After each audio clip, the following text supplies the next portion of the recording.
noite. Confira agora as notícias do mercado financeiro desta quinta-feira. Mercados asiáticos e europeus ensaiam recuperação. No mesmo sentido, as bolsas norte-americanas operam quase estáveis, com balanços corporativos em linha com o que era esperado. Já o Ibovespa encerrou o pregão em alta após 5 baixas consecutivas. Na Ásia, boa parte das bolsas encerraram com ganhos, espelhadas nos índices do mercado imobiliário norte-americano divulgados ontem. As bolsas chinesas contrariaram a tendência e encerraram em queda. No velho continente, os mercados encerraram sem direção definida, após operarem em alta durante todo o pregão. As baixas se devem à divulgação de dados econômicos dos Estados Unidos, entre eles, o Índice de Atividade Industrial do Fed de Chicago, que ficou negativo. Na agenda econômica do continente, foi publicado o PIB da Grã-Bretanha, que registrou sólido crescimento de 1% no terceiro trimestre. O valor combinado dos produtos e serviços aumentou no período de julho a setembro, depois de uma fase de contração nos últimos 3 trimestres. Entre as notícias, o governo da Grécia está decidido a aplicar a política de austeridade exigida pelos credores internacionais para garantir pagamentos cruciais para o país, apesar da oposição. Nos balanços corporativos em destaque, esteve o banco espanhol Santander, que registrou uma queda expressiva no lucro líquido do terceiro trimestre, a 100 milhões de euros, contra 1,8 bilhões de euros no mesmo período do ano passado. Em Wall Street, as bolsas operam quase estáveis, com a divulgação de balanços econômicos favoráveis ou de acordo com o que era esperado.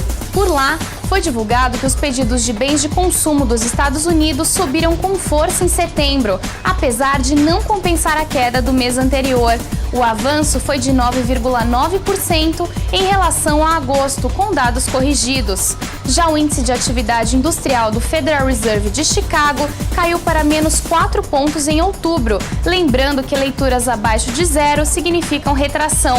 O índice negativo foi o primeiro desde dezembro de 2011, quando o índice marcou menos 2. O índice Merval da Bolsa de Valores de Buenos Aires opera com desvalorização de 0,12%.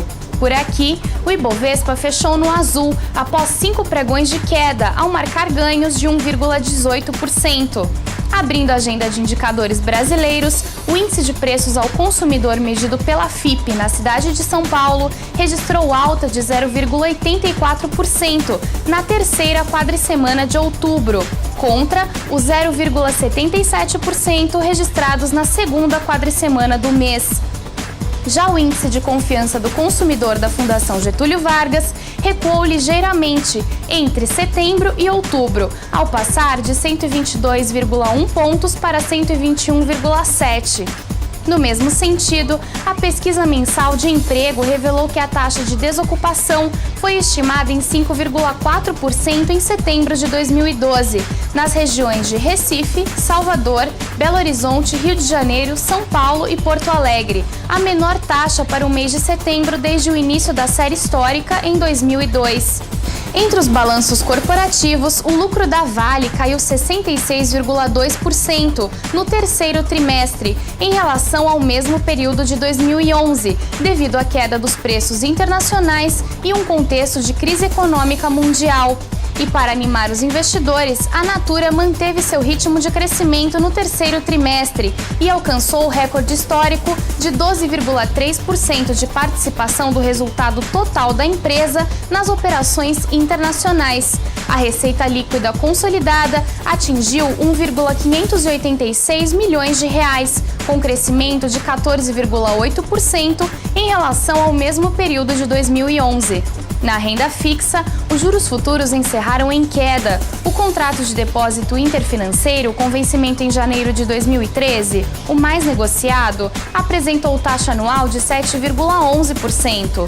Já o dólar encerrou estável, vendido a R$ 2,027. Voltamos amanhã com mais informações. Investimentos e notícias, o seu portal interativo de economia.